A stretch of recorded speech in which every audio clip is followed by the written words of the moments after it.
podcast Intersection, le rendez-vous des passionnés de technologie et de leur impact sur la société d'aujourd'hui et de demain.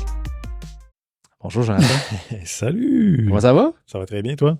Ça va très très bien. Je suis un peu loin de mon micro, désolé. Ah, là, on va s'habituer. C'est un nouveau setup. Absolument. Pour ceux qui pourraient regarder en visuel sur les YouTube de ce monde, vous voyez présentement qu'on est dans un nouvel environnement.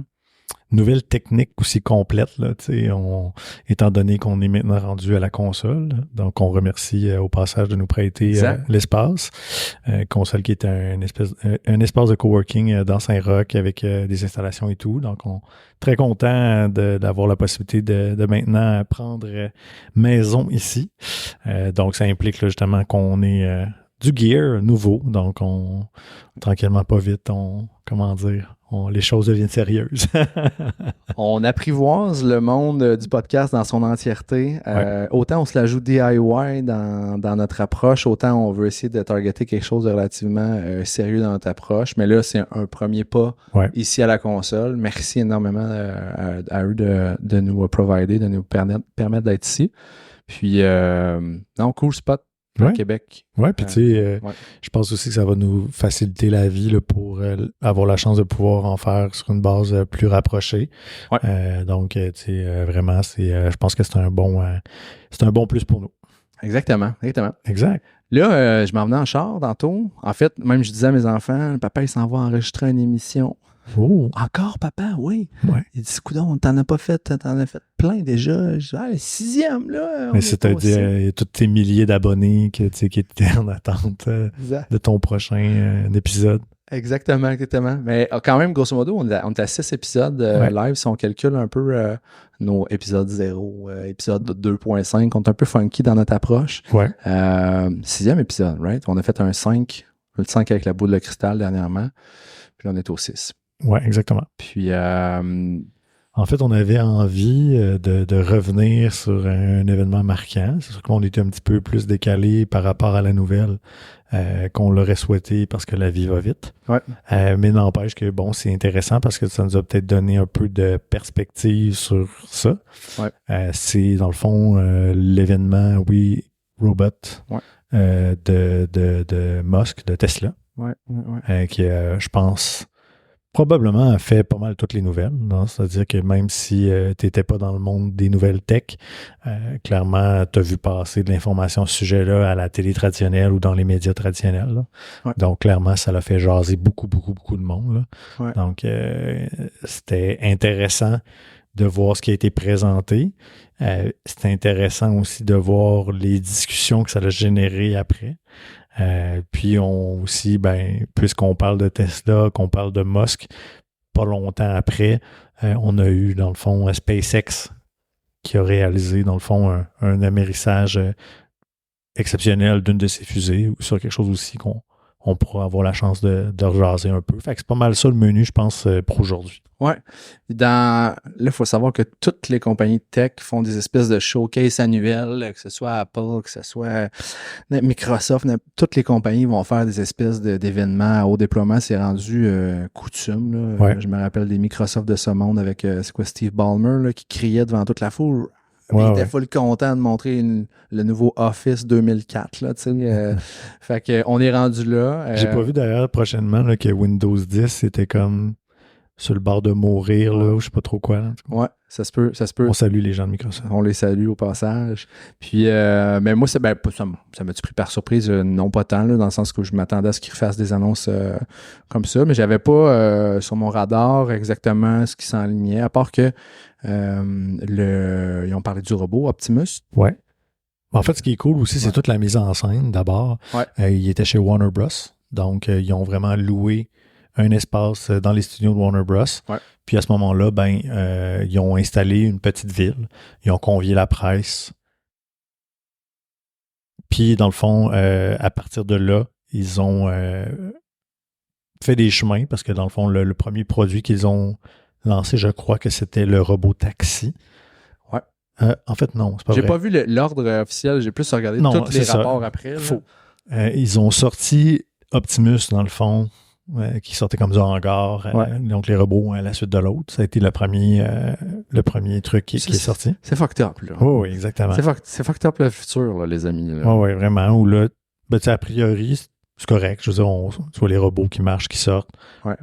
On a déjà vu ça, là, maintenant. Ouais. Mais tu sais, ce qui allait venir, là, à ce moment-là, ça, peut-être que personne ne l'avait vu venir, là. Dans le fond, les premières vidéos qui sont sorties, c'est qui ont rapidement fait le buzz, là, c'est des gens qui interagissaient directement avec Optimus, qui avaient des conversations, là. Ouais. Donc, ça... Là, allons-y dans la séquence des événements, parce que j'ai comme l'impression que notre audience, qui êtes-vous qui écoutez, bon, vous n'avez peut-être pas nécessairement suivi ça à la lettre, à la minute, mais quand ça s'est sorti, ça a fait le buzz. Parce que, oh my God, le fameux robot qui ultimement va être dans nos vies, dans nos maisons, on va payer, on a déjà parlé dans d'autres épisodes. Oui, il y a pas mal de derniers, en fait. Exactement. Qui est, OK, on pourrait avoir pas mal un abonnement, puis avoir un robot, puis tout ça. Ben là, ça s'en vient. Mais là, sur le coup, ce qui était très, très fort comme buzz, c'est que là, tout le monde était comme, oh my God, c'est vrai, tout ça. Parce que, bon, il avait invité plein de monde à venir comme... À l'annonce, à la grande journée d'annonce de Tesla, puis notamment du robot. Puis les gens interagissaient avec le robot officiellement et le retour, c'était parfait. Là. Ben, pas parfait, mais c'était plus proche. C'est le mieux que moi j'avais vu là, à date, là, en fait, d'interface humain-machine. On s'approchait dangereusement d'une conversation entre deux humains, tu sais. Non, vraiment. Je pense que c'est ça qui a pris tout le monde par surprise. Comme tu le dis aussi d'entrée de jeu, le fait que les robots pouvaient circuler librement à travers les gens. Évidemment, c'est sûr qu'il y avait un ingénieur qui accompagnait chacun des robots pour s'assurer que tout se passe bien, on s'entend. Ouais, qui saute pas, ça. Non, exact. J'imagine qu'il y avait une kill switch pas trop loin. Ouais. Mais ça pour dire que ça, c'est une première. Parce que souvent, les robots étaient présentés sur scène, dans des événements contrôlés, fermés, pas nécessairement avec du public, tu sais, de la sécurité maximale. Là, là, c'était différent. Donc déjà là, ça, c'était un gros pas. Puis oui, comme tu le dis, on imaginait que l'intelligence artificielle allait amener le niveau d'interaction, de conversation avec le robot à un niveau supérieur. Ben là, on a vu la démonstration. Après ça, il va rester une certaine connexion à faire entre l'interaction, conversation et comment ça se traduit sur les mouvements, sur l'interaction physique, tu sais.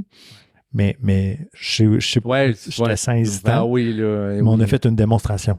Est-ce que la démonstration était bien 100% automatisée, ou du moins c'était vraiment le robot en tant que tel avec tout le produit autour qui a fait le travail, ou s'il y avait des ficelles derrière. Parce que bon, je pense que c'est un peu là que tu t'en allais. À savoir que rapidement, dans les nouvelles, là, il y a une petite controverse qui a éclaté. Ouais. Donc, les gens se demandaient, finalement, y avait-tu du contrôle en arrière de ça?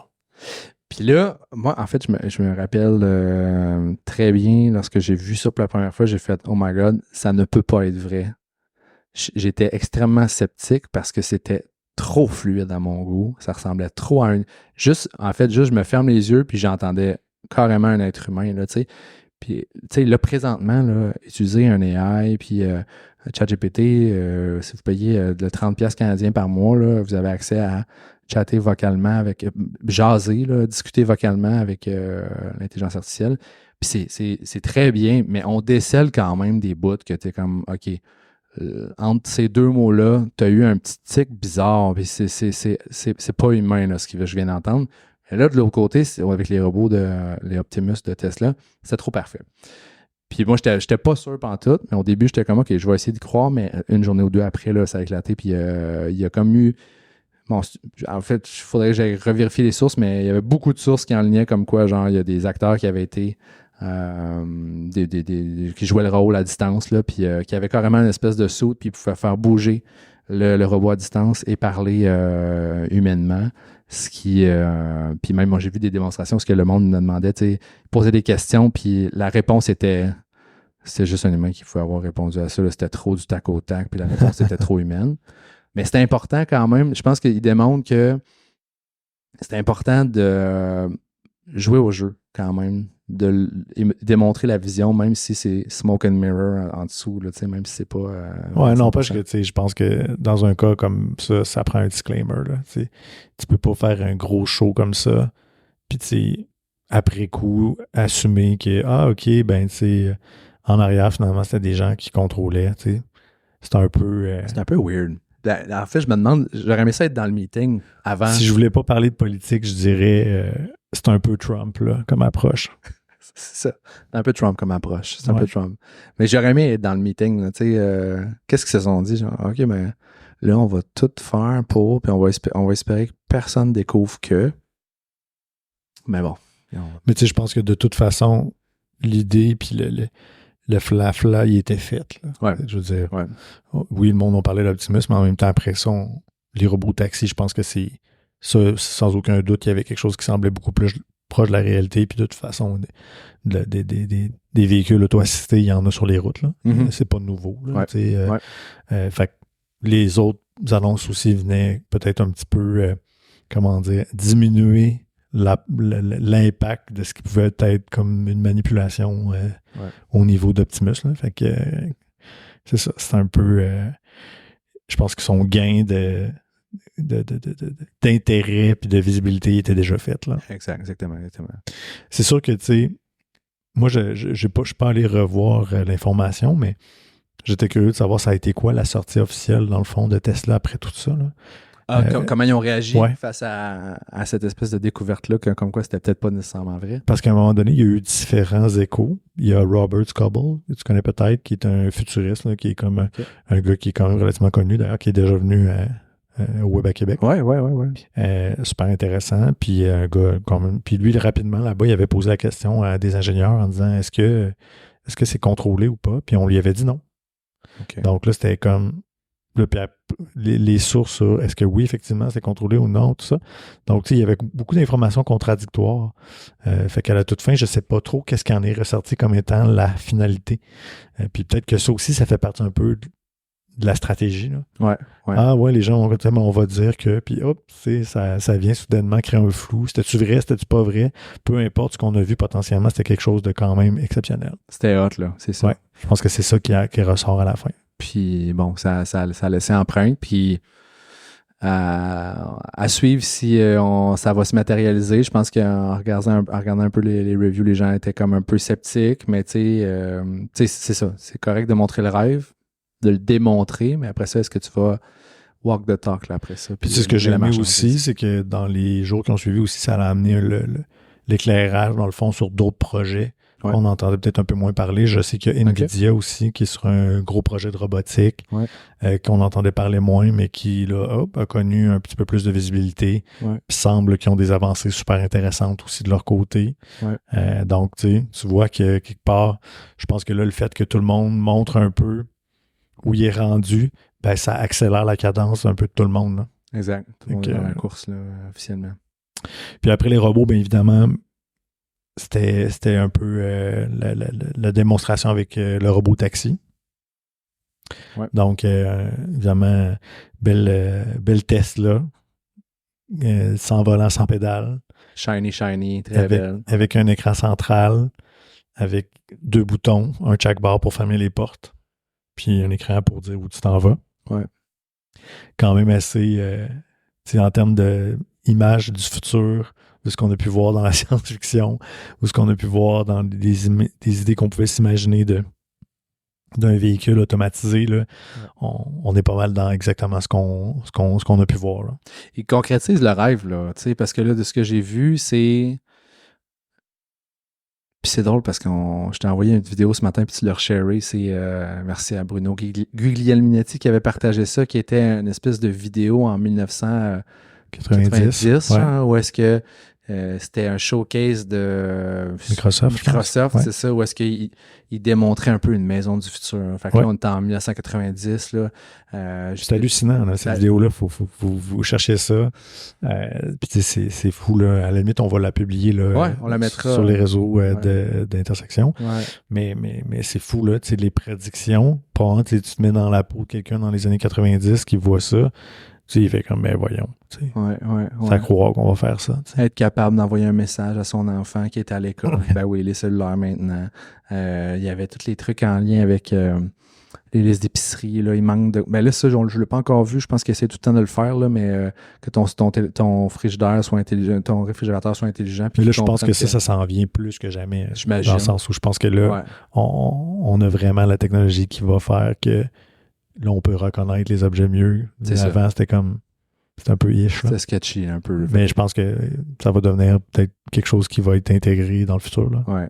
Mon point par rapport à cette vidéo-là, c'est que c'était placé là pour démontrer un peu ce qui allait pouvoir s'en venir. Ben, c'est un peu ça là aussi. Fait que avec les robotaxis, les taxis qui vont être autonomes, on l'a souvent dit comme étant une visée potentielle un jour que si j'ai une voiture, si je m'en sers pas toute la fin de semaine parce que je reste à la maison, elle va se faire louer par quelqu'un d'autre. Il va partir avec, puis moi, je vais générer des revenus de ça. Puis c'est un peu l'angle qui a été abordé, si je ne me trompe pas, avec l'événement taxi. En fait, c'est le principe du taxi. Là. Je veux dire, c'est à la nuance que tu n'as pas de personne pour le conduire, puis tu n'as pas de répartitrice nécessairement. Tout est informatisé. Exactement. Ça, c'est absolument fou. Ouais. Tu parlais du frigidaire, je me permets de revenir là-dessus. Je trouve ça super drôle. Ouais. Parce que pendant que tu en parlais, j'ai flashé là-dessus, puis je me suis dit, dans le fond, quand je pense à ça, ce serait quoi l'utilisation vraiment que je peux voir de la technologie que j'aimerais avoir aujourd'hui? Est-ce que je veux me faire dire vraiment, effectivement, il te manque des œufs? Ou je voudrais peut-être plus me dire, tu sais, la pile de lunch, là, tu sais, que tu crois qu'ils vont devenir des lunchs, là, tu sais, les restants. Ouais. Quand est-ce qu'ils ont été mis là? Ouais. Tu vois? C'est un use case qui a ça, pas mal moi, de sens. j'achète. S'il y a un frigidaire qui est capable de me permettre de gérer quand je mets mes lunchs, à quelle date je les ai mis. Ouais. Tu sais, optimiser la bouffe. Il y en a qui vont dire, ouais, mais tu peux le noter dessus. Non, j'ai pas cette rigueur-là. Il me semble que ce serait cool, tu sais, tu mets le plat, puis tu sais que ce plat-là, ça fait une semaine. Oh, OK, non. Ouais. Ça va aller dans mon petit bac mauve. Puis idéalement, il faudrait que tu n'ailles pas à puncher c'était quoi qu'il y avait dans le plat. Non, c'est ça. Comprendre les éléments de nourriture dans le plat pour vraiment catégoriser ça puis savoir le niveau de fraîcheur de ce que tu viens de mettre là-dedans. Ouais. Ça, ce serait dans la version plus. Mais déjà, juste de base de moi, comme consommateur, qui handle le restant. Ouais. Qui me disent le restant, là, il a été mis là quand. Ouais. Fait que ça va me donner la perspective de autre qu'à l'œil. Exactement. De dire, mais c'est ça encore bon? ça serait déjà un beau plus. Excuse-moi pour le crash. C'est bien correct. Non, feature intéressante. Appel à ceux qui travaillent dans le domaine du réfrigérateur s'ils veulent implémenter ça. Ouais. Fait que j'achète. Robot taxi. Ensuite, ça a été la version RoboVan. RoboVan. Qui est la version, dans le fond, qui permet d'accueillir, je me souviens pas trop jusqu'à combien de personnes. J'ai pas le chiffre exact, mais on peut parler d'une dizaine de personnes au moins, 10-12. Donc là, qu'on s'attaque plus à la mobilité, transport en commun, on peut dire. Ça pourrait être du transport en commun, comme ça pourrait être quelqu'un qui analyse un RoboVan parce qu'il veut faire un déplacement de groupe, quoi que ce soit. Donc, super intéressant. Encore une fois, belle extension là, du projet. Je pense qu'assurément, le déplacement collectif, le déplacement de groupe, c'est quelque chose qui est nécessaire, qu'on doit s'attaquer. L'idée, c'est pas juste d'arriver demain matin puis de déployer un robot taxi pour chaque individu qui veut se déplacer, mais au contraire, d'avoir peut-être plus des robovans qui vont faire en sorte que on sait que dans la vie, il y a beaucoup de gens qui vont faire d'un point A à un point B, qui souvent, c'est à peu près le même point. Pourquoi est-ce qu'on ne pourra pas faire en sorte que ces gens-là mutualisent leur déplacement plutôt que de les individualiser? Je pense que ça, il faut que justement, dans la perception de ce que l'apport de la technologie peut faire, il ne faut pas juste continuer dans l'individualisation, il faut aller vers du collectif. Là. Il y a des enjeux par contre par rapport à ça. Là. Oui, c'est certain. D'un matin, moi j'ai un char puis je le prête à plein de monde. Qu'est-ce qui se passe si tu me cochonnes ça, toi là? C'est sûr que il va y avoir des tarifs importants, des hausses importantes sur les gens qui vont vouloir utiliser ça au niveau des assurances, sans aucun doute. Là. C'est comme si aujourd'hui, tu assures ton véhicule seulement en loisir parce que ton véhicule, tu ne l'utilises pas pour le travail, ta prime va te coûter beaucoup moins cher.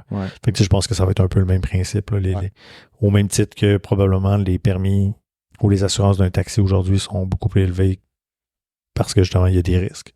Fait que c'est pas tout le monde qui va vouloir faire ça. Non. Tu sais, comme c'est pas tout le monde qui veut louer sa maison en Airbnb, tu sais. Ouais. Je veux dire, c'est le partage à autrui, donc ça vient avec une part de responsabilité, une part de risque, mais un reward sur le côté, tu fais du cash. Fait que, puis encore là, tu sais, il faut se questionner, est-ce que Tesla va vouloir que des gens se créent des business de moi j'ai de l'argent, donc je me crée une flotte de véhicules, puis je fais de l'argent avec ça. Ou eux-mêmes ne vont pas imposer une certaine limitation pour dire, ben, un individu ne peut pas posséder plus que tant de véhicules par le principe que eux-mêmes, j'imagine, comme constructeurs, pourraient dire, ben, nous, on peut aussi rendre des véhicules dans le réseau, dans le système. Ouais. Puis à ce moment-là, deviennent un peu les gestionnaires de leur propre flotte. Hein? Ouais. Donc oui, tu peux en avoir un que tu achètes, donc tu possèdes 100% des droits de déplacement. Tu peux le mettre dans le réseau si tu veux ou pas. Alors que tu peux aussi utiliser des véhicules qui sont potentiellement juste la propriété de Tesla, qui sont des véhicules qui ne servent que la location, par exemple. Donc, au déplacement, fait que, et ça va être quoi le modèle d'affaires? Oui, ça, j'ai hâte de voir comment ça va se déplacer, comment ça va s'orienter. La fameuse ville intelligente, la ville du futur, le déplacement du futur. Ben, tu sais, là, c'est bien beau, là, aussi, tu sais, on regarde ça, mais tu sais, on est en Californie, il y a du soleil, je te vois aller, la vie est belle. Ça a toujours été mon concern, là. Une bonne borde de neige à moins 30, là, bonne chance à Tesla, là. Je sais pas ce qu'ils vont faire, les robots taxis, là, dans une tempête, là. En même temps, en contrepartie, des fois, tu te dis, ben, c'est peut-être juste le gros bon sens aussi que dans une tempête, on se déplace pas, ou qu'on se déplace le moins possible, ou qu'on est au déplacement essentiel. Mm-hmm. Donc, des fois, je me dis que, bon, c'est peut-être une bonne chose pour l'humain, que des systèmes comme ça vont peut-être faire raisonner des gens sur l'idée que, ben, c'est peut-être pas une bonne idée de sortir aujourd'hui. Ouais. Par la bande, ça pourrait aider à... Mais bref, oui, c'est sûr que, tu sais, moi, le plus gros concern à abattre pour ces produits-là, ça reste le climat. Ouais. C'est comment est-ce que la multiplication des technologies qui font partie de ces véhicules-là pour se déplacer vont résoudre la situation, là. Ouais. J'ai d'ailleurs des idées de certaines personnes qu'on pourrait inviter qui sont dans la navigation autonome puis qui pourraient venir peut-être nous parler un peu de ça aussi. On en reparlera après off-cam, là, mais... Plaisir, ce serait cool. Pour comprendre on est où, puis on est-tu proche d'un monde où ça va être géré, ça, une tempête de neige, puis des conditions météorologiques difficiles, où on est loin encore. Moi, j'ai l'impression, puis c'est my two cents, là, j'ai l'impression qu'on est plus proche que ce qu'on le pense potentiellement. Il doit avoir, ou du moins, il doit y avoir énormément de gens qui se penchent sur ce genre de questions-là, parce que tu veux que ça reach la masse de gens, puis la masse de gens, elle reste pas toute en Californie. Non, absolument. Le cul doré au soleil, là, tu sais, à Palo Alto. Là, c'est ça, Palo Alto? C'est une belle quote, ça, le cul doré au soleil à Palo Alto. C'est ça. On les salue en Californie. Ouais. OK, fait que gros événement. Donc oui, puis tu sais, on n'a pas parlé, mais est-ce que je te coupe? Vas-y. Mais il y a eu de la controverse aussi, là, par rapport au robot taxi et à la robovan. OK, vas-y. Oui. Vas-y. Je te prends le cours. Oui, tu me prends le cours. OK. Parce que dans les faits, si tu as écouté iRobot, tu as écouté iRobot avec Will Smith. Ça fait un bout. Oui, c'est quand même vieux. Ouais. Mais n'empêche que le producteur, il a comme fait « Hey, Elon, j'attends mon chèque. » Ouais. Parce que les designs des véhicules, robotaxi, robovan, à la limite même les designs des robots en soi, se rapprochent énormément du film, là. Oh, boy. Il y a eu des comparatifs qui ont été faits, side by side, là, donc photos, etc. Puis encore une fois, on s'assurera de faire suivre ça dans nos réseaux. Ouais. C'est vraiment très près, là. Hashtag plagiat. Donc, évidemment, se sont amusés à aller sur son propre réseau X, l'interpeller en lui disant « Hey, quand même, tes designs, c'est quand même proche des miens. » Et Elon Musk de dire que, je pense qu'il a réagi à ça, mais je pense pas sur X ou peut-être en dehors parce qu'il s'est fait questionner par les médias, je me souviens, que, c'est pas eux qui ont inventé le design des robots non plus, en soi, en général. C'est-à-dire qu'ils n'ont pas la paternité de quoi devrait avoir l'air un robot. Là. Ouais, c'est ça. Donc, à un moment donné, un robot, ça a l'air d'un robot, puis il n'y a pas 56 façons de le looker pour qu'il soit aérodynamique et efficace. Tu dessines une banane, je dessine une banane. Je peux pas dire que c'est toi le propriétaire de la banane. C'est ça. Bon, fait que c'est discutable, mais après ça, c'est dans les accents, les choix de couleurs et tout aussi, là. C'est ça, c'est un peu ça. Fait que ça a donné lieu, encore une fois, une petite controverse. Fait que non seulement, là, il y en avait autour d'Optimus. Ouais. Puis là, oups, on en avait après ça, finalement, sur Robotaxi puis Robovan. Fait que, tu sais, c'est venu comme un peu entacher toute l'annonce, là. Ils font pas déjà assez de cash dans le domaine du cinéma, là. Il y avait besoin d'aller gratter des sous à Elon. Je sais pas s'ils font encore assez de sous. Peut-être, c'est ça la question. Peut-être c'est ça aussi. C'est une autre histoire, là. Je pense que le monde du cinéma, actuellement, fait face à des grands changements. Fait que c'est une autre histoire. Ils ont vu une opportunité, là. Je pense bien, ouais. OK. Ouais. Ah, tu vois, tu m'as pris de court parce que je la connaissais pas. Oui, non, vraiment. Okay. J'ai perdu le nom du producteur, mais lui, écoute, il était vraiment pas content. Non? Ouais, je comprends. Je me demande s'il n'y a pas eu d'autres... je me demande si c'est pas les gens de Dune. Non? Je pense que j'ai lu pas plus tard qu'aujourd'hui. Okay. Aussi, là, qu'il y avait des reproches à faire, encore une fois, parce qu'il y a des designs qui se rapprochaient de ce qui avait été présenté dans le film. Là. Fait que c'était pas... il n'y avait pas juste iRobot et la bande à Will Smith. Là. Il y avait aussi les gens de Dune là, qui n'étaient pas contents. Plusieurs hordes de films de science-fiction qui se soulèvent. Là. Ouais. OK. Voilà. OK, cool.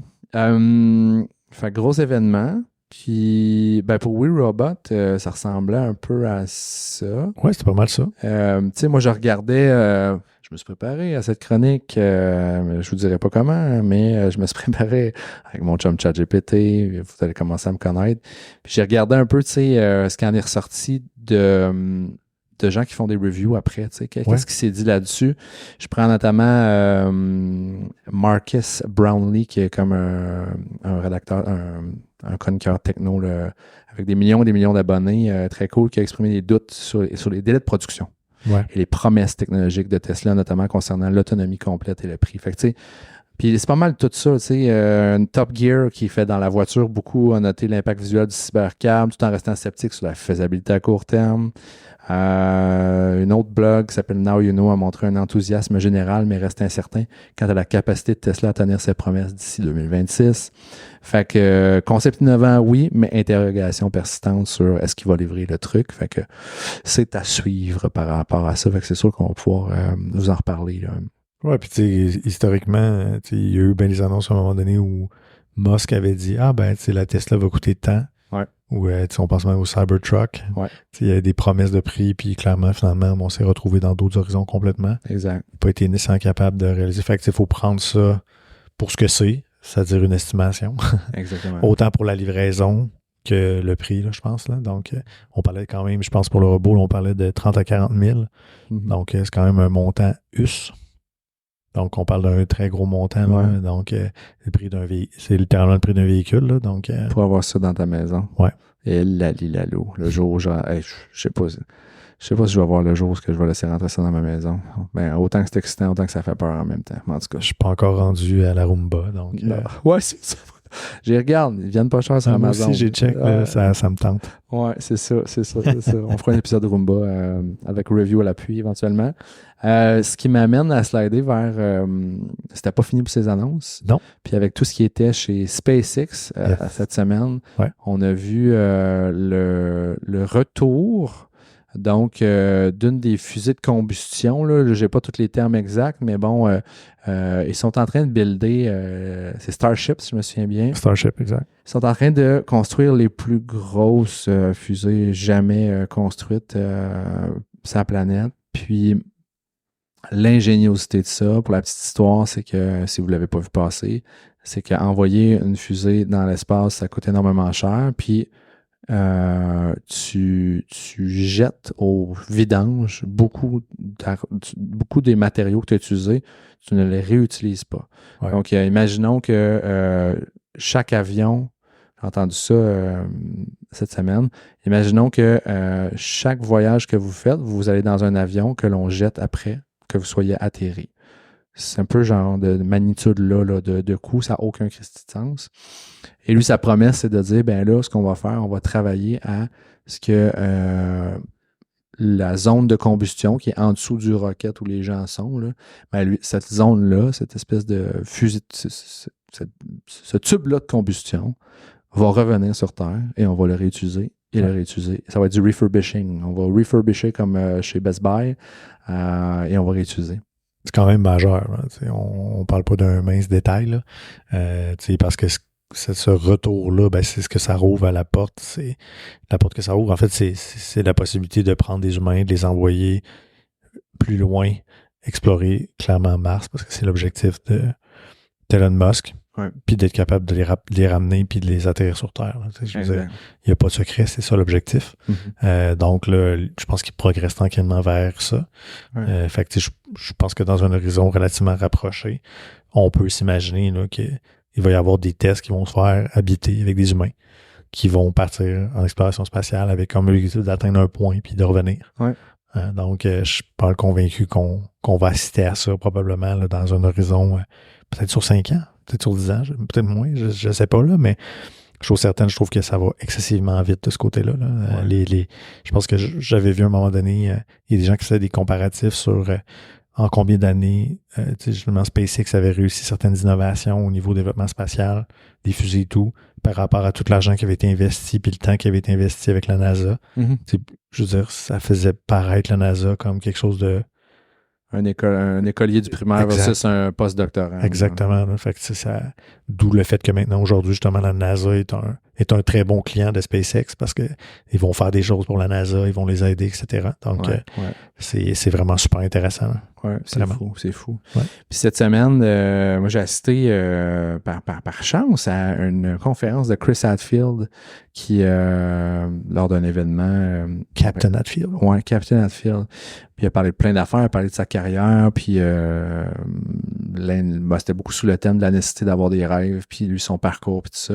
Ouais. Puis il a mis sur le spot cet événement-là qui est en soi... nice. Pour vrai, si vous ne l'avez pas vu, allez voir les images de ça. C'est de toute beauté, cette espèce de gigantesque roquette-là qui revient gracieusement s'asseoir. C'est comme avec 4 petits piquets de ses côtés. Là, il vient juste comme s'accoter. Là, tu sais, c'est... littéralement. Ouais, il vient juste comme se déposer avec 4 petits bras. Là, tu sais. Fait que c'est magnifique. Puis... je saute un peu du coq à l'âne, mais il parlait un peu d'Elon Musk par la bande, puis de ces trucs-là, puis il parlait aussi il y a la navette Artemis, si je me souviens bien, qui est en conception, puis il va y avoir une mission Artemis l'année prochaine ou l'autre d'après. Puis le but, il nous parlait aussi que, puis là, je le sors de ses mots, fait que ça doit bien être vrai, parce que Chris, il connaît ça. Il est connecté, Chris. Il est connecté, Chris. Fait que Chris, il dit, il y a de l'eau sur la Lune. Ouais. Ça, c'est officialisé. Puis, il disait que quand tu regardes la Lune, tu as comme un pôle nord et un pôle sud. Mais si tu regardes un des deux pôles, c'est un pôle où le soleil va toujours être là. Il y a du soleil 24 heures sur 24 parce que c'est un angle qui fait que le soleil est toujours là sur le top. Là, fait que c'est là qu'ils veulent faire. C'est drôle que tu parles de ça. J'ai vu ça il y a quelques jours. Okay. C'est une ville, je me demande si c'est en Suède, ça se peut-tu? Je sais pas trop quoi. Je sais pas. Pays du Nord-Est, où justement c'est une ville qui est ensoleillée 24 heures sur 24. Ouais. J'ai comme vu passer ça sur les médias sociaux. C'est drôle que tu me parles de cet effet-là, effectivement, sur la Lune, que quand on y pense, effectivement, il y a assurément un point où l'ensoleillement il est presque permanent, voire permanent. Là. Il nous montrait des images, puis dans le fond, les sketchs 3D de cette ville-là qu'ils vont concevoir. Okay. T'avais...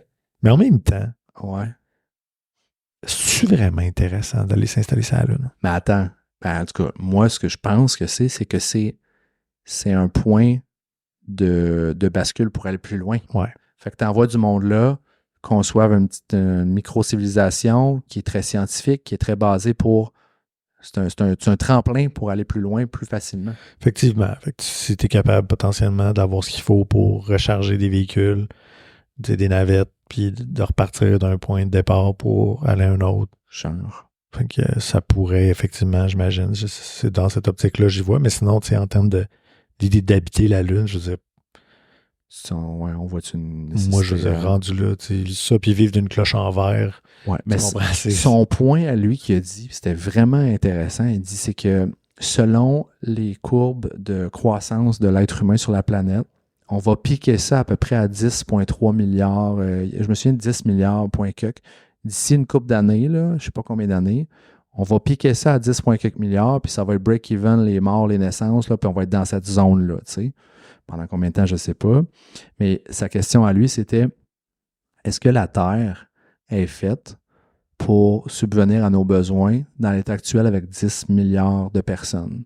Est-ce que si on ne change pas nos habitudes, est-ce qu'on va être encore...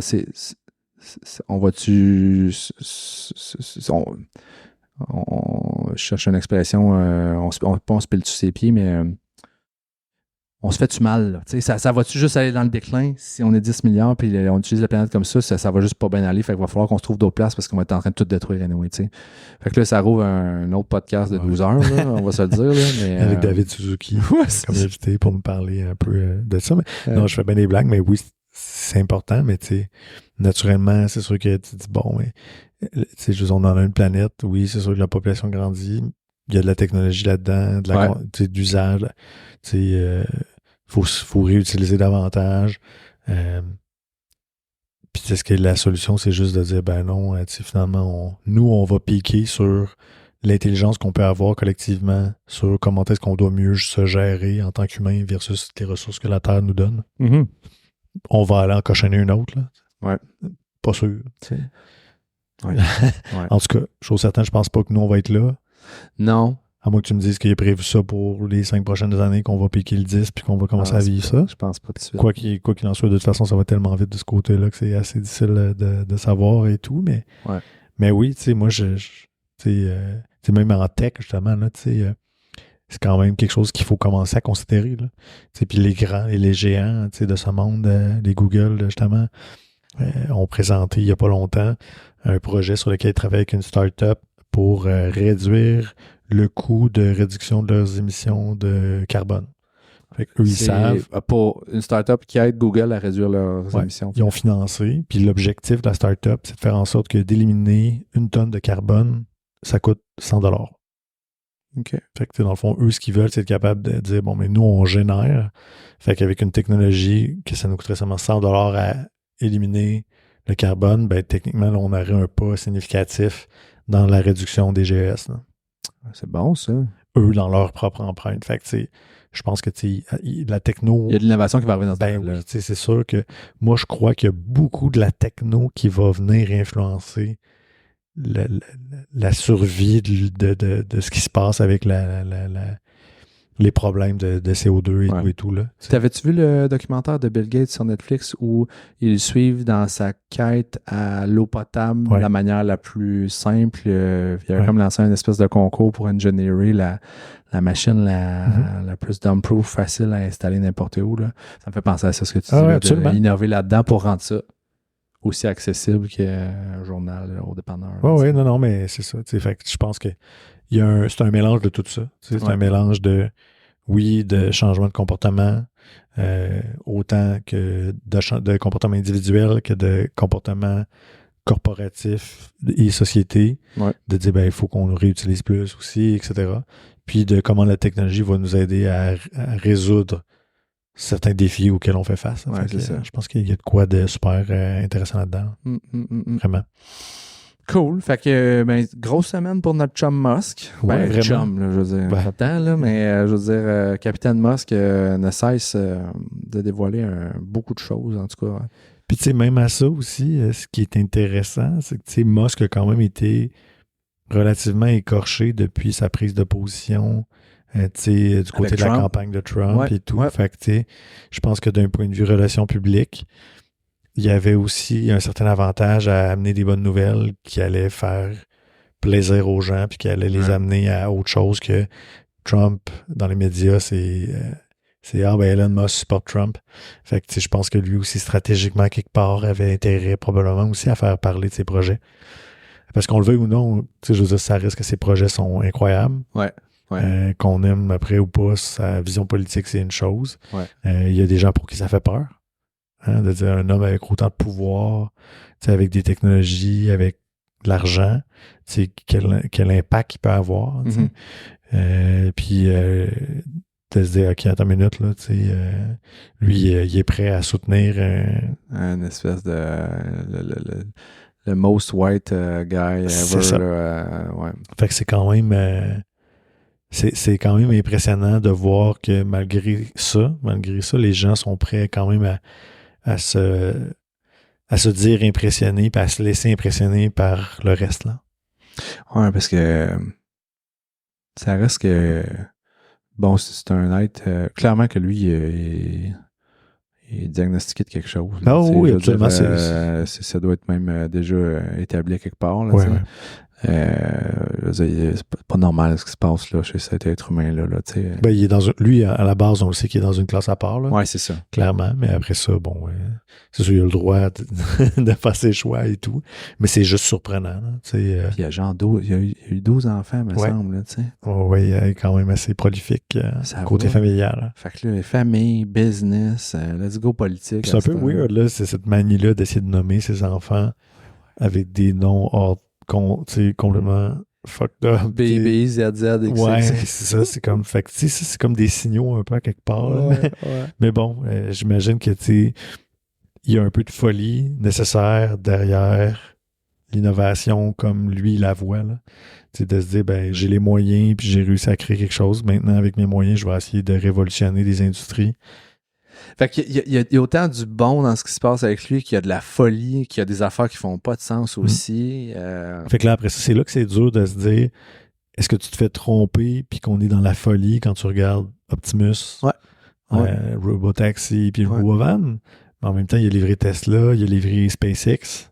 Il y a un track record. Fait que tu fais comme, c'est dur de se dire que c'est pas vrai, tu sais. Ouais. C'est vraiment intéressant.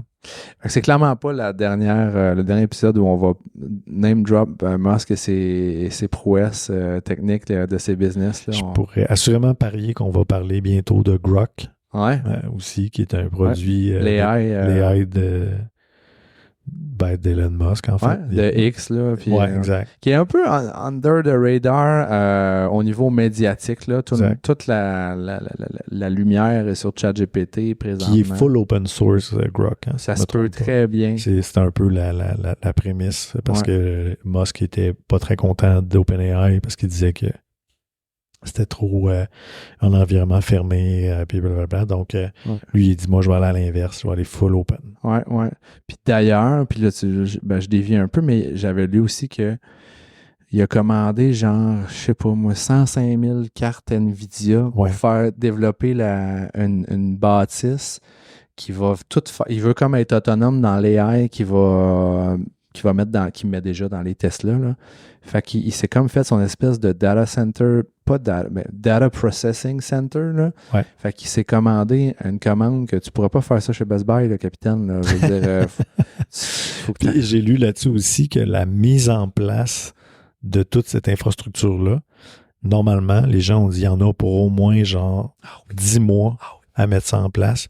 Et lui, ça y a pris 10 jours.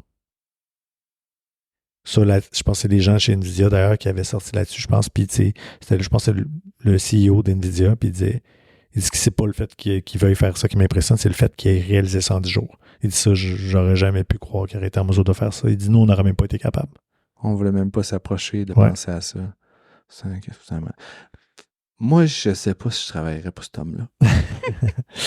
Écoute, c'est ça. Ce qu'on entend, c'est que c'est particulier, mais bon... à quelque part, il y en a des milliers qui le font. Fait que peut-être que de moins en moins, il y en a parce que je pense que dans les usines de Tesla, c'est de plus en plus robotisé, sans aucun doute. Automatisé. Donc, à suivre.